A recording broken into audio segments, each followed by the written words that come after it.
Morning student, आज पढ़ेंगे पाठ 4 सबके चेहरे खिल उठे। सबके चेहरे खिल उठे मतलब सभी खुश हो गए। और इस चैप्टर में लेखक ने पुलिस के प्रति मित्रता का भाव जगाने का कार्य किया है कि पुलिस किस तरह से हमारे लिए सहयोगी बन जाते हैं, हमारे जीवन के लिए सुरक्षा कवच बन जाते हैं। और अभी तो हाल ही में आप सभी देख रहे हैं, कोरोना के इस महामारी में पुलिस हमारे लिए एक वरदान साबित हुए हैं और ईश्वर के समान हैं। तो कुछ पुलिस की जानकारी है जो हम आपको इस चैप्टर में बताते हैं। दादाजी और पोते के बीच में बातचीत चल रही है। दादाजी, जीतू नाम का जो उनका नाती है, वो कहता है दादाजी पड़ोस में पुलिस आई है, रामू भैया के काका को अपने साथ ले जा रही है। और इस तरह जैसे स्वाभाविक रूप से बच्चे पुलिस को देखकर डर जाते हैं, वैसे ही जीतू भी घबरा गया था और डर के कारण वो अपने दादाजी को बता रहा था। दादाजी ने समझाया कि बेटा, पुलिस से डरते नहीं हैं, वे तो हमारे रक्षक हैं, हमें उनसे कैसा डरना। तब उनकी जो पोती रहती है वो कहती है, दादाजी रामू भैया बहुत रो रहे हैं क्योंकि उनको पुलिस पकड़ के ले जा रही है। वहाँ उनको पुलिस मारेगी तो नहीं? क्या उन्हें जेल में बंद कर दिया जाएगा? तब दादाजी ने जवाब दिया, ऐसी बात नहीं है। जेल में जब कोई अपराधी साबित हो जाता है तभी उसे जेल में डाला जाता है और बिना कारण के उसको मारा पीटा नहीं जाता। ऐसा करना एक कानूनी अपराध है। तो इस तरह दादाजी ने समझाया। जीतू ने फिर प्रश्न किया, तो क्या पुलिस ने काका जी को गिरफ्तार नहीं किया? फिर वे उन्हें क्यों ले जा रहे हैं? तो दादाजी ने समझाया, यदि पुलिस ले जा रही है तो जांच पड़ताल और दोषी लोगों के पहुंच तक पहुंचने के लिए भी पुलिस कभी कभी नॉर्मल लोगों को भी, कभी निर्दोष लोगों को भी ले जाती है पूछताछ के लिए। वह किसी को गिरफ्तार तभी करती है जब कोई आरोप साबित हो कि इसने चोरी की है, इसने डाका डाला है या इसने हत्या की है, तब पुलिस उसको जेल में डालती है। पड़ोस में 2 दिन पहले जो चोरी हुई थी, उन चोरों को पकड़ना भी तो ज़रूरी है। दादाजी ने समझाया कि पड़ोस में क्योंकि 2 दिन पहले चोरी हुई थी और उसको चोरों को पकड़ने के लिए पुलिस उनको ले जा रही है पूछताछ के लिए। जीतू ने फिर प्रश्न किया, तो रामू कह रहा है पुलिस वाले उनके घर के सभी लोगों को ले जाएंगे। तो इस तरह जीतू को क्वेश्चन था जीतू का कि क्या पुलिस एक को नहीं पूरे घर के लोगों को ले जाती है? दादाजी ने समझाया, ऐसा कोई बात नहीं है, हमें पुलिस वालों का सहयोग करना चाहिए। यदि पुलिस हमसे कोई जांच पड़ताल करने पूछताछ के लिए ले जा रही है तो हमें उसको सहयोग देना चाहिए, हमें पुलिस की सहायता करनी चाहिए।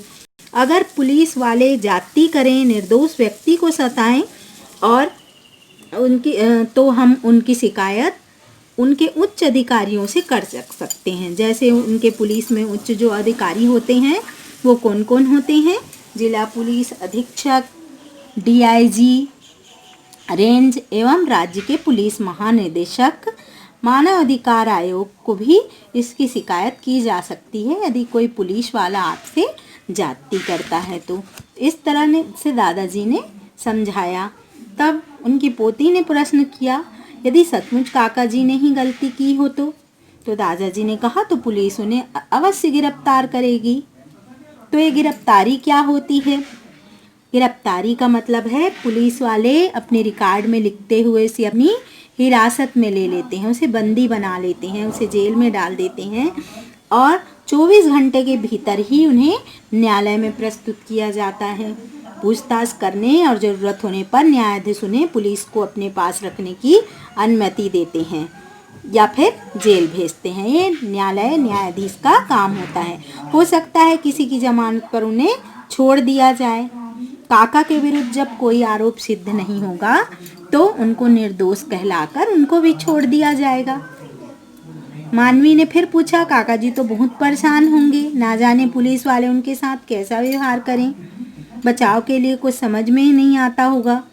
दादाजी ने बताया, यदि पुलिस वाले उन्हें गिरफ्तार करेंगे तो उनकी सूचना उनके घर वालों को अवश्य देंगे। ऐसा नहीं है कि पुलिस वाले आपको रोड से ही ले जाएं, आपको उसकी सूचना अवश्य मिलेगी। और कोई वकील रखने के लिए भी कहेंगे। और घबराने की कोई बात नहीं है। यदि आप पुलिस वाले ले गए आपको पूछताछ के लिए, तो घर के लोग वहां जाकर मिल भी सकते हैं। जीतू, क्या आरोप सही होने पर काका जी के साथ मारपीट भी हो सकती है?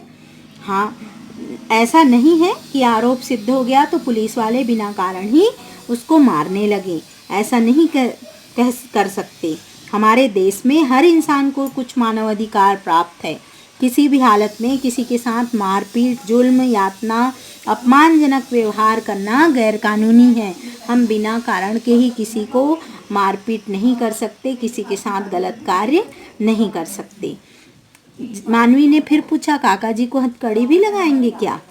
दादाजी ने बताया, यदि पुलिस को विश्वास हो जाए कि वो भाग सकता है, वो खतरनाक मुजरिम है, और न्यायालय की अनुमति से उसे हथकड़ी लगाई जा सकती है। यदि न्यायालय कहता है कि इसे हथकड़ी लगानी है तो पुलिस उसको हथकड़ी लगाती। अकारण किसी को अपमान के लिए नहीं किया जाता ये सब। क्या पुलिस, जीतू ने पूछा, क्या पुलिस रामू की काकी को भी पूछताछ के लिए ले जा सकती है? तब दादाजी ने बताया, महिलाओं से पूछताछ करने के लिए जहाँ तक संभव हो महिला पुलिस अधिकारी को रखा जाता है और उसकी उपस्थिति में घर जाकर उनकी पूछताछ की जाती है। यदि विशेष परिस्थिति हो जाए और महिला अपराधी को पूछताछ हेतु थाना बुलाया जा सकता है, तो ऐसे इसके दौरान, इस पूछताछ के दौरान संबंधित महिला के परिजनों को भी रखा जाता है। परिजनों मतलब उनके परिवार के किसी सदस्य को उनके पास बिठाया जाता है, तब उनसे जानकारी, जांच पड़ताल की जाए। इस तरह मानवी ने फिर पूछा, क्या महिलाएं भी अपराधी होती हैं? दादाजी ने कहा, हाँ बेटी, महिलाएं क्यों नहीं अपराधी हो सकती। किसी अपराधी महिला के विरुद्ध अनुसंधान से प्रथम दृष्टया अपराध साबित घोषित होने पर उन्हें सूर्यास्त से पूर्व गिरफ्तार कर तत्काल संबंधित न्यायाधीश के पास भेजा जाता है। किसी विशेष परिस्थिति में यदि किसी महिला अपराधी को सूर्यास्त के बाद गिरफ्तार करना पड़े, तो गिरफ्तारी के दौरान उसके लिए उसके परिवारजन को थाने में मौजूद रखा जाता है। मतलब सूर्यास्त मतलब यदि किसी को रात को किसी महिला को गिरफ्तार की जाती है, तो फिर उसके परिवार का कोई एक सदस्य पुलिस थाने में रखा जाता है सुरक्षा के लिए महिला की दृष्टि से। जीतू ने कहा, ऐसा क्यों दादाजी?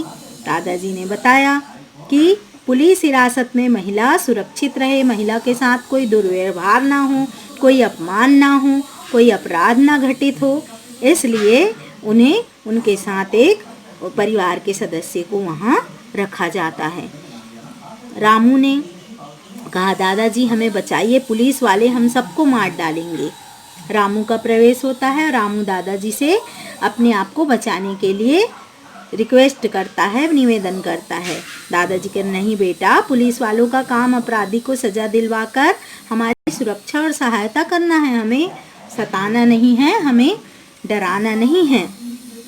हम सब पुलिस वालों से डर जाते हैं, लेकिन हम सब जानते हैं कि पुलिस वाले ना हों यदि, तो क्या होगा आप सब जानते हैं। हर जगह चोरी चकारी होने लगेगी, हर जगह डाका डलने लगेगा, कोई व्यक्ति किसी को मारेगा, बीच में हत्या होने लगेगी। तो इनसे बचाने के लिए कानून ने पुलिस तैनात किया है जो हमारी सुरक्षा करते हैं।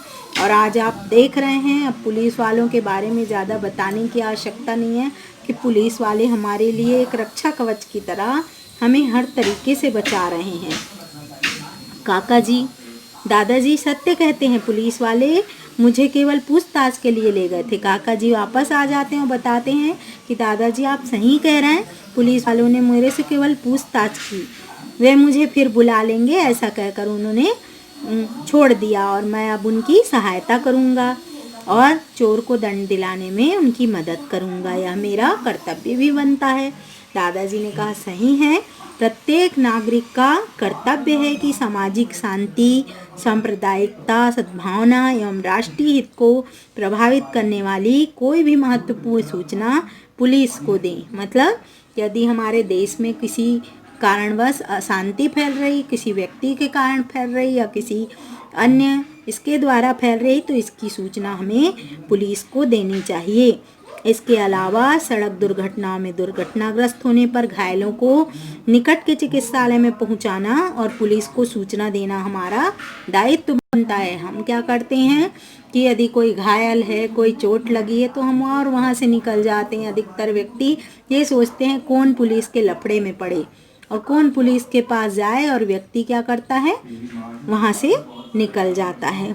तो ऐसा हमें नहीं करना चाहिए। हमारा नागरिक कर्तव्य क्या बनता है कि हम पुलिस वालों की सहायता करें। तो इस तरह से हमारा कर्तव्य है। सहयोग और सूचना देना ये हमारे कर्तव्य में आते हैं। राष्ट्रीय एवं सार्वजनिक संपत्ति, राष्ट्रीय ध्वज इत्यादि की सुरक्षा एवं सम्मान हमें करना चाहिए। अनुसंधान के दौरान उनकी जानकारी में जो तथ्य हैं उनके संबंध में सही गवाही देना प्रत्येक नागरिक का कर्तव्य है। यदि कोई गलत हो रहा है, कोई राष्ट्रीय संपत्ति को नुकसान पहुंचा रहा, कोई झंडे को उल्टा कर रहा, कोई सार्वजनिक संपत्ति जैसे सड़क को बेकार कर रहा या लाइटें तोड़ रहा, तो हमें इसकी सूचना पुलिस को अवश्य देनी चाहिए। तो इस तरह से पुलिस को सूचना देने से हमारे समाज और हमारे देश का भला होता है। जीतू, हम पुलिस विभाग को कैसे सहयोग कर सकते हैं? दादाजी ने बताया, पुलिस विभाग अपराध पर नियंत्रण करने के लिए हमसे असामाजिक एवं आपराधिक तत्वों के विरुद्ध कार्रवाई करने में सकारात्मक सहयोग चाहता है।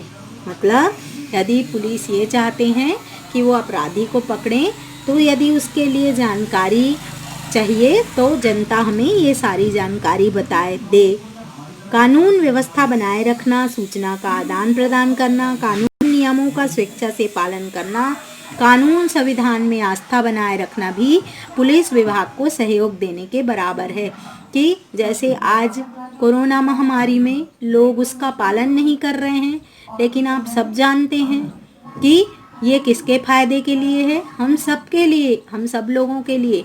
हम आज जीवित रहेंगे, स्वस्थ रहेंगे, तो फायदा किसको होना है? हम सबको। लेकिन आज हम सिर्फ स्वार्थी अपने स्वार्थ को देख रहे हैं और हम पुलिस का सहयोग नहीं कर रहे हैं। ये गलत बात है। तो हमें पुलिस के सहयोग करने के लिए कानून एवं नियमों का स्वेच्छा से पालन करना चाहिए। और सूचना, यदि कोई ऐसा आपराधिक तत्व हमें दिखता है जो कानून का पालन नहीं करता, तो उसकी सूचना हमें पुलिस को अवश्य देनी चाहिए।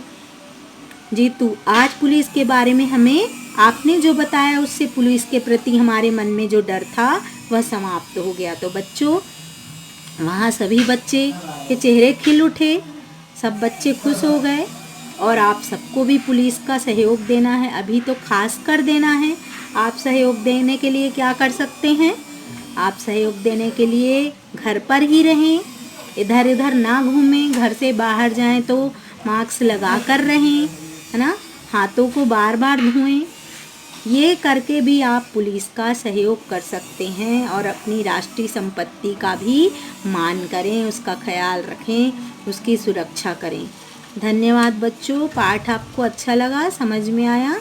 अब आपको क्वेश्चन आंसर सुंदर राइटिंग में लिखना है। धन्यवाद।